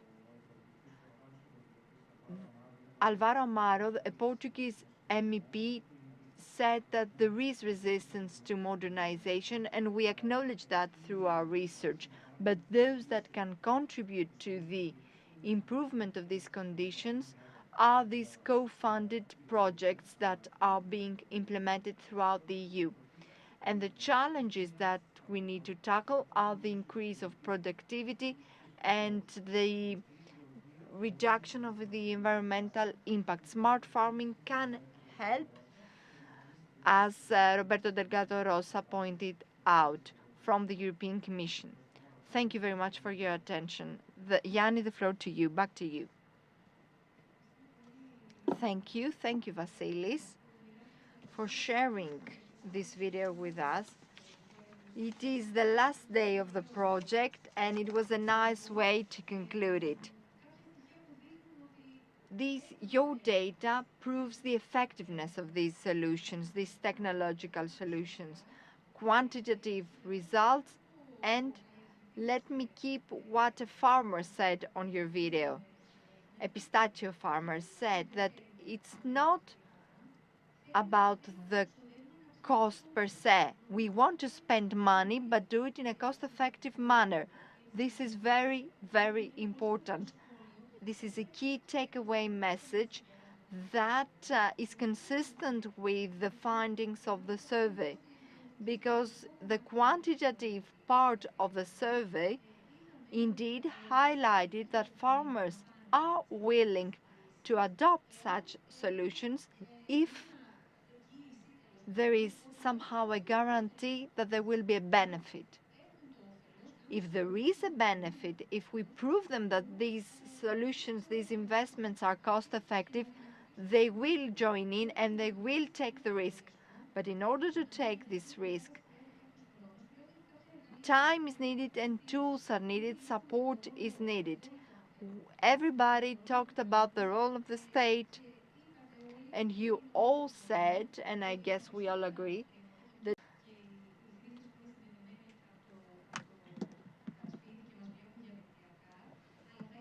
I would like to conclude by a comment on what you believe we should turn this support to. What would be the nature of this support in Greece? The EU provides a great toolbox, a great toolkit. What should we do in order to tackle these challenges? Starting with you, Mr. Maravellas. Napoleon Maravellas. The question is a hard one to answer, of course. The microphone is off.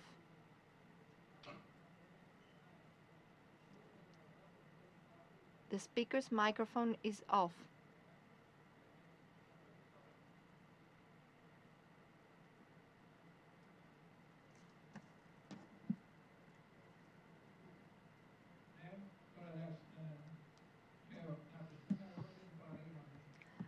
Farmers should be persuaded through the example of other farmers. 20 years ago, you might remember that I was chairing the National Institute of Agricultural Research. I made an effort to this direction. Unfortunately, I failed. What was the idea? It was not my personal idea. I took the example of other countries.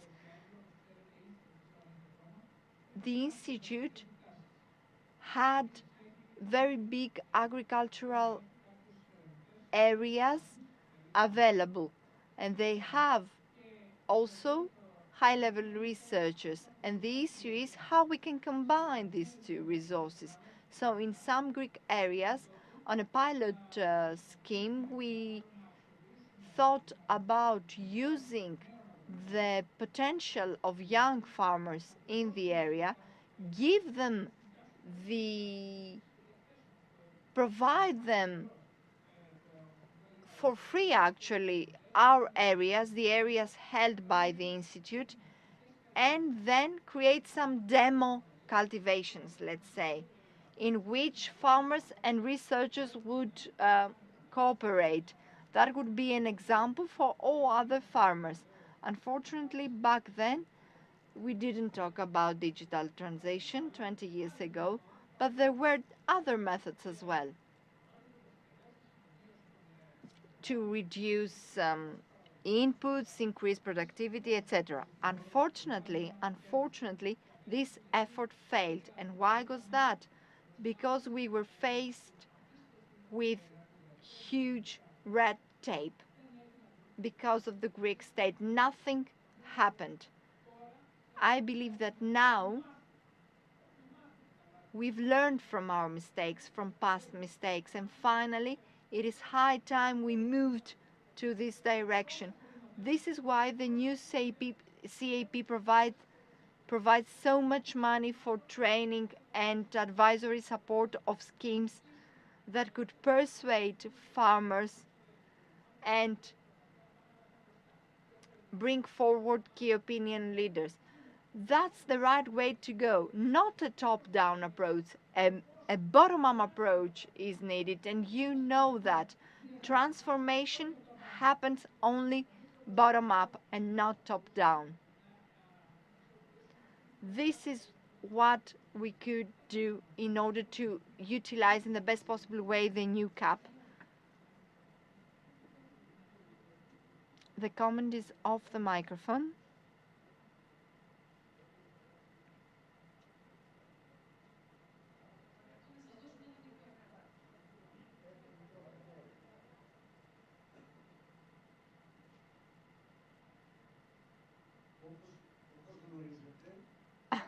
As you know, the programming period ended at the end of the year, and since 2023 the new programming period will begin.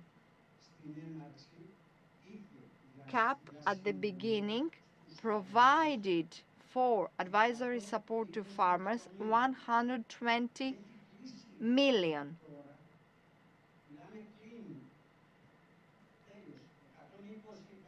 100 million were not given to farmers, advice and training. This didn't happen. And whose fault is that? Even though the funds were available, they were not utilized. There was a government, the Syriza government, and also a new democracy government during the past 7-8 years.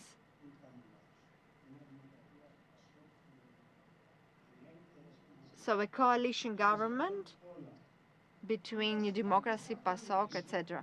If we go 7 years back, we have a government of PASOK and New Democracy. The money, the funds were available.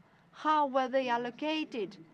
Just a small part was allocated, and that part provided farmers, depending on their area, 20 euros, 30 euros, to individual farmers. So they just distributed the money, and that was done by political parties. That's reality. What needs to change is the pressure we put to politicians to do at least what is provided by the CAP, to distribute and allocate this money based on priorities. Because this is the priority, as you said before, advisory services to farmers. This is a key priority. And my question is, why wasn't this project implemented? As Yannis said, we say that in 3 days the new period ends and nothing has been implemented. A further extension will be given because of the possible elections.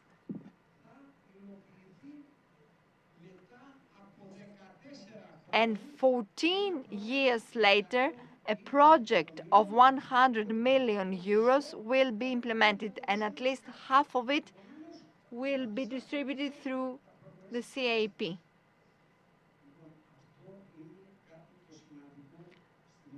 This is very important when it comes to responsibilities and accountability. Producer organizations and farmers are responsible because they didn't put pressure.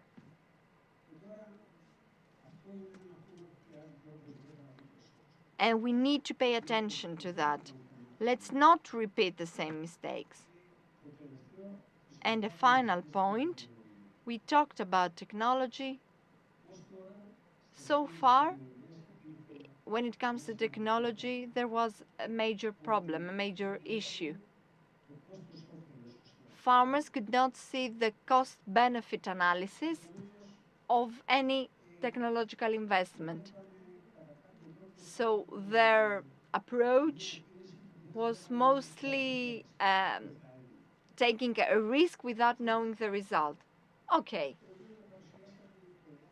You presented live yes sense to us. It is a pilot project of the last 3 to 4 years, which has been quite productive, quite effective. There are similar projects throughout the EU in several areas.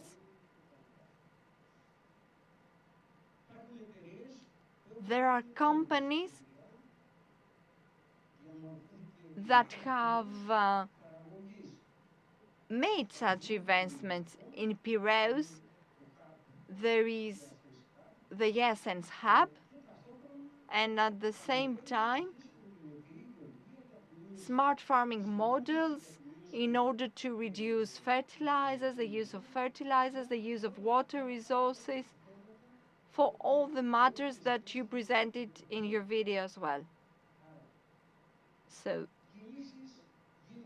there are steps that are being taken, either individual steps by individual companies or actions by scientific bodies that are to the same direction. However, when we go to the essence, if we talk about the essence, we need an overall, a holistic approach that will include the scientific staff, it will include trade unionists, it will include cooperatives.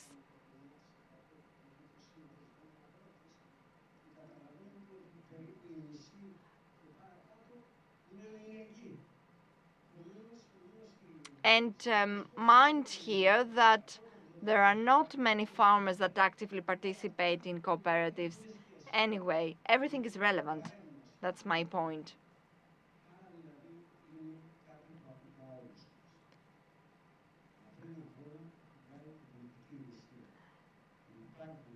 The political leadership has to do something. They had a fund of 120 million euros and they did nothing about it.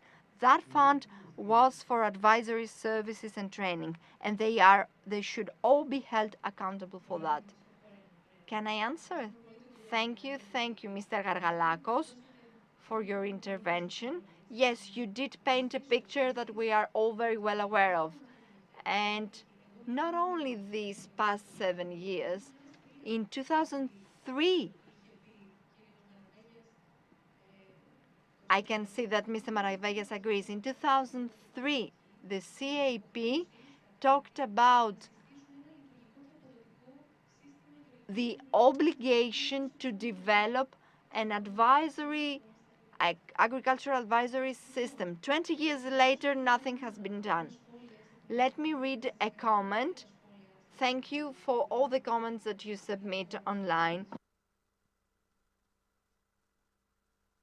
Before giving the floor to our panelists, I would like to read a comment.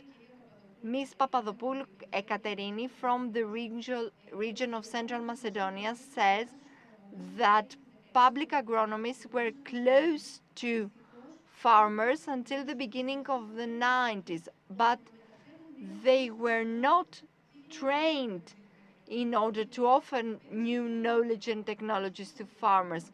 So we don't only need to train farmers, we also need to train agronomists. Agronomists play a key role in the transfer of knowledge and innovation. Nikos, a final comment from you. Βεβαίως. Εννοείται. Ο Δημήτρης ο Καπνιάς. Off microphone. Please ask from the speaker to use a microphone, otherwise we cannot translate his comments. I have a question that I wanted to ask since the beginning of the event. I don't know if I well understood from this survey or it was a question we missed. What is the benefit of technology? I believe that the farmer said that they need to produce actual results. It's not just about reduce of production costs, but it's also better price of the actual produce. So whether we measured, whether producers understand that via the use of these technologies on the field by reducing pesticides have an added value to the actual product. So when we talk about an added value, that via the good marketing, and over there's another lack of knowledge and process, whether it's something that we measured or is it something that we didn't measure in the survey. Thank you.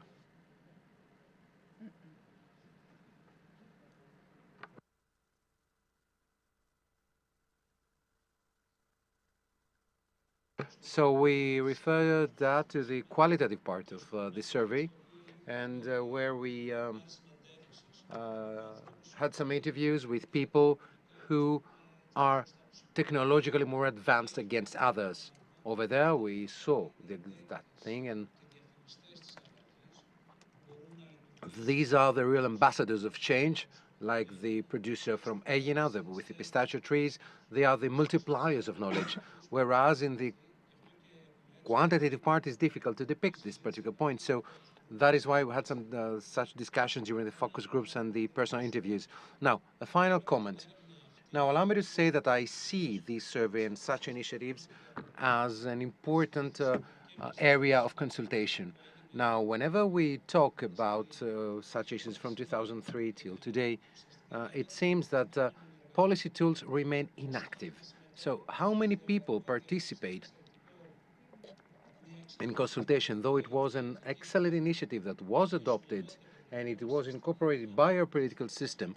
If you saw how many people participate in consultation, we're talking about very few people who actively participate. So we see programs, policies that come from offices by bureaus who have nothing to do with reality sometimes. So these type of surveys help us understand what people need, what rural population needs. And the LIFE project shows what happens before and after. So we need to see how these type of surveys as an important tool of consultation. So how technocrats, businessmen, politics understand what the base wants.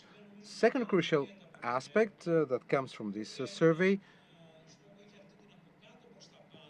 that had this bottom-up approach, as we said, is familiarization with change and adoption of change.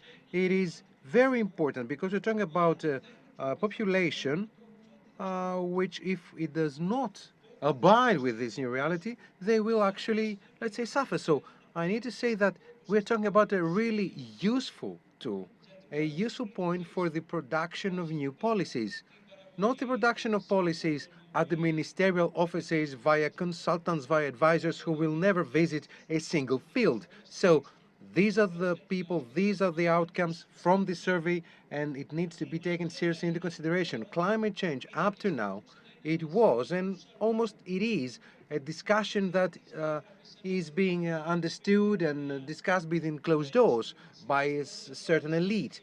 And when we had some tangible changes, with some tangible measures, we saw how things evolved. Now, the European Union has spent millions of euros to marketize its own policies.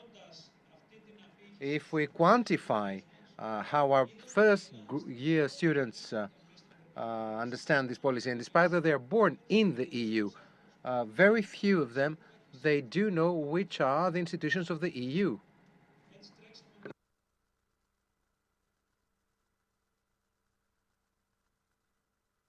So, and all stakeholders contribute to that. So we wanted to promote the EU via young children, via young students. Parents say, what did you learn at school today? So we help them learn what the EU is as an institution, the different bodies. So the question is, we should not neglect the fact that this amount of money are amount of money that will be spent for public relations. Now, what the survey showcases is that you have a population which is willing to change, and of course a prerequisite that you have the appropriate support towards this change. Thank you very much. Thank you, team. Thank you, Nikos, for your kind contribution, support, and of course it has to do with some basic topics that we discussed earlier. Now, let's move forward with Mr. Balourdos with his last comment. Mr. Balourdos, you referred to some rather negative aspects of this perspective. So what would you suggest via your experience, your knowledge? What are the things that should take place differently? Because I believe that we should try to see things in another way. So what kind of services can be now offered? Thank you very much for the questions, of course. I fully agree with the members of the panel. It is a rather complicated issue. So a multifaceted problem. So allow me to underline the following. What the EU suggests via its texts is the demographic issue. And there is an important invitation to help generations, let's say, regrow, because farmers do not have any legacy. The lack of young farmers is especially in mountainous areas. So all policies should try to create tailor-made policies adapted to the population in each region. This is number one. Next, yes, we have an aging population in Britannia, for example, which, according to my knowledge, is the most one of the oldest, the region has the oldest population ever in Europe or even globally. So what people suggest is the following, and it has to do with the fact that we need to attract young farmers and facilitate development of companies in rural areas, facilitate the growth of businesses, and of course has to do with upskilling, has to do with financing. And my last remark has to do with what Professor Maravellas said. CAP has concrete priorities related, of course, to financing. CAP has a framework where everything is monitored and assessed. Monitoring and assessment means that if something doesn't go well, you can rectify things, you can change things. And this is the hot potato you suggested earlier. In Greece, specialists tend to say, and even Napoleon Maravellas believes that, unfortunately, up to now, we still have this clientelism in Greece, which, of course, is also responsible for the crisis that we have suffered from. So the solution to the clientelism is the pressure via this survey to take the information bottom up, and cooperatives, associations will have to work together and exercise a pressure to politicians in order to implement new things. So we need a convergence that, unfortunately, we do not have the appropriate, let's say, chemistry in Greece. Thank you very much for these kind comments. And we shall capitalize on these comments tomorrow. Mr. Georgiadis, the floor is yours. Can you hear me? Mr. Baloudos gave me a very good pass in research that we undertook during the years of the crisis and the memoranda, and that was about the return to the countryside. There was a tendency among young people with high level of education, skilled people, people with knowledge, to go back to the countryside and use the belongings of their fathers and grandfathers in the countryside. There is this tendency in the Greek state, but we have to further enhance it and support it. This would radically change the landscape. And everything we have been discussing today will be much more easy to implement among this young audience. And a final comment. During the survey, I was impressed by a certain percentage. 47% of respondents, professional farmers, would recommend to their children to become farmers as well. Remember the Greek family model a few years ago. The suggestion was to leave the village to become an economist, a lawyer, a medical doctor, an accountant in the city. This has started changing, and this is why we need the support from the state. Quite often society is more forward than the political system. The political system is very late at perceiving these type of societal changes.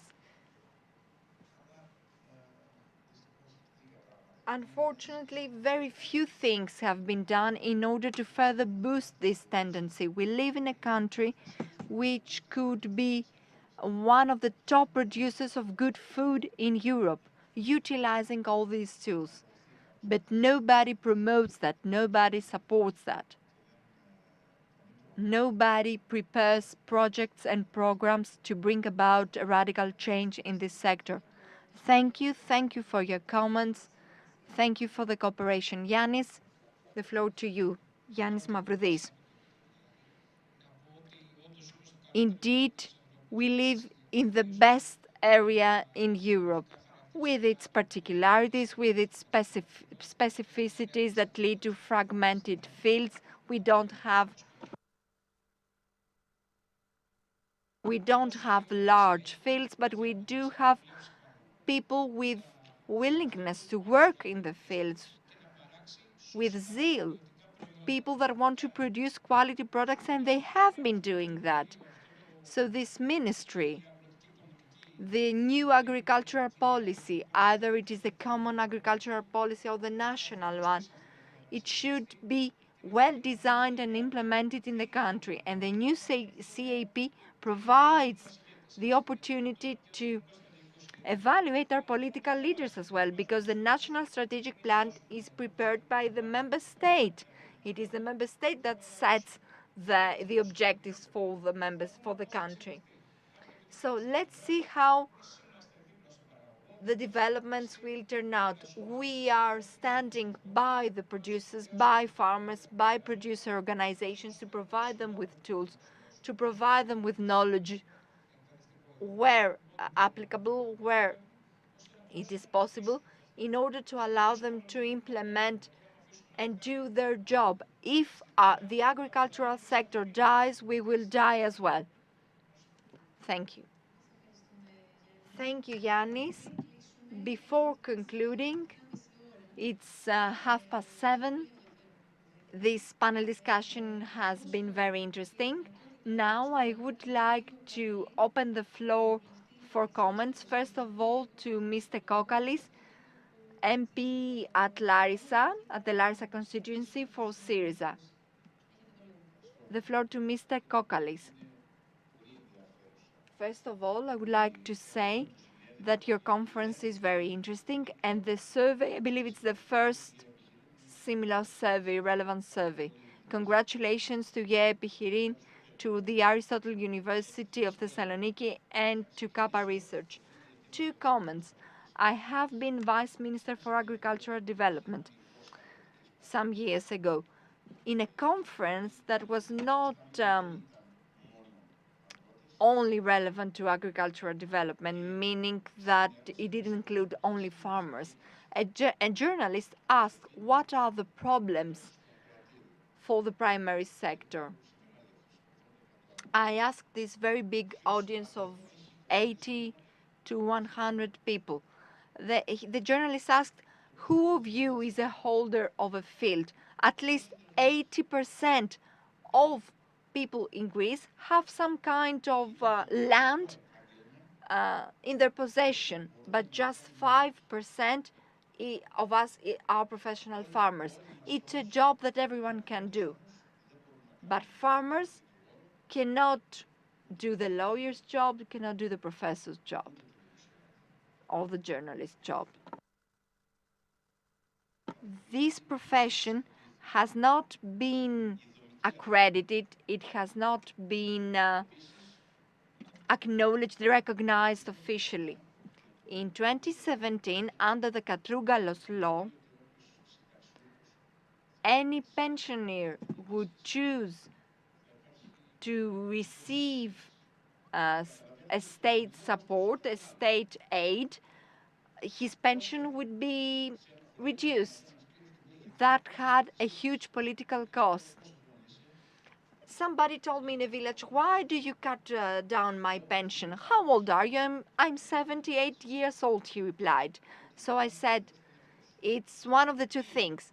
Either you are not in good terms with your children, or your children are not farmers. So it's either of the 2. So it's a structural problem of the Greek primary sector. What's the farmer that we want?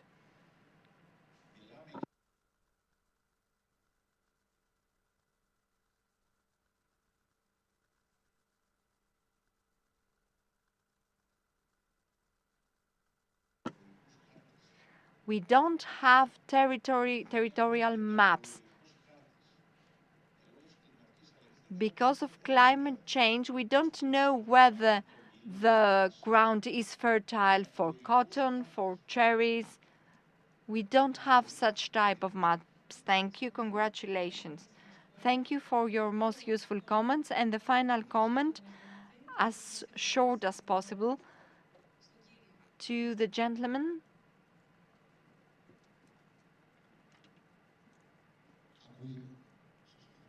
Thank you for giving me the floor. I don't want to make a comment. I'm a journalist, Zotos from Liberal. My question is the following. Apart from all these very interesting things that you shared with us, is there an estimate about the cost of green and digital transition for the agricultural sector? And the second part of my question is that we saw this very nice application that combines green and digital transition, the one you presented. The system that you presented us, what's the cost of this system? And how quickly can a farmer break even and provide extra income to the farmer? Thank you. Thank you for the question. Yannis, I believe that you are the most competent for answering this question. Yannis Mavroudis. First of all, this system has been developed based on the feedback from farmers, for producer organizations, producer groups. So this solution takes into account the small plots, the small holdings, and the fact that the income of Greek farmers has nothing to do with the relevant European income. So this system is based on the Greek context. This is why it is a subscription service. No installation cost is required. They receive the service. It is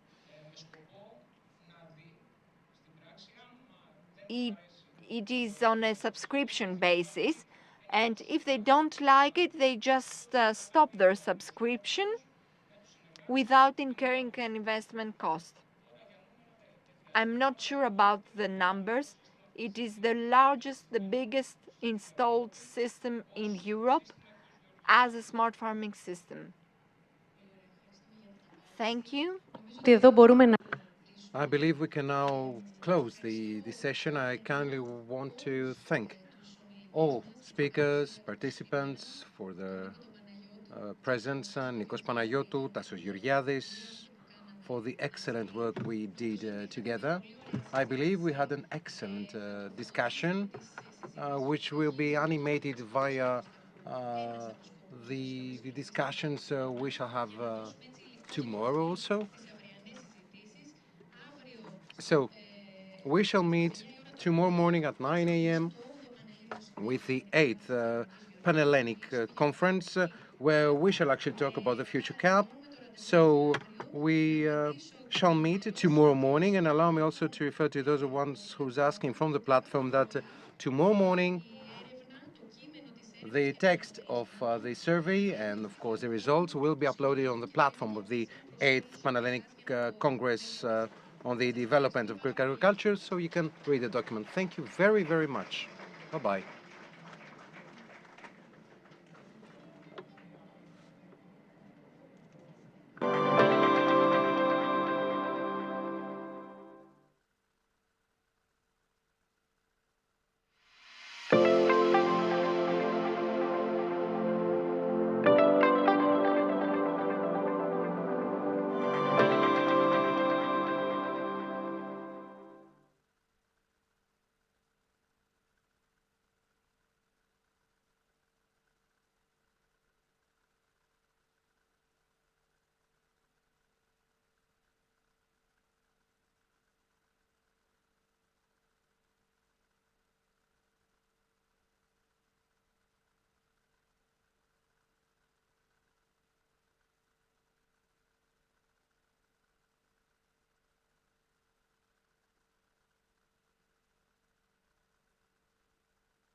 Είμαστε εντάξει, όχι.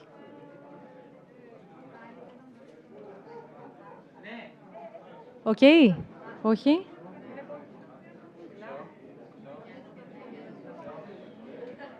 Είμαστε εντάξει. Νάσια.